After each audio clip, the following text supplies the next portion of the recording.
Okay, so what I've been able to diagnose with this engine is that the engine froze and it caused the power splitting device to get damaged because the power splitting device was unable to rotate.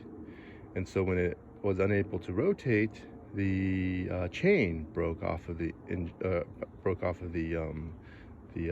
power splitting device, the transmission. So it sounds like we would probably need a full rebuild or a full engine and transmission combination instead of just an engine. So I'll go ahead and start dismantling this car or this engine and see and pull this out and see if we were right.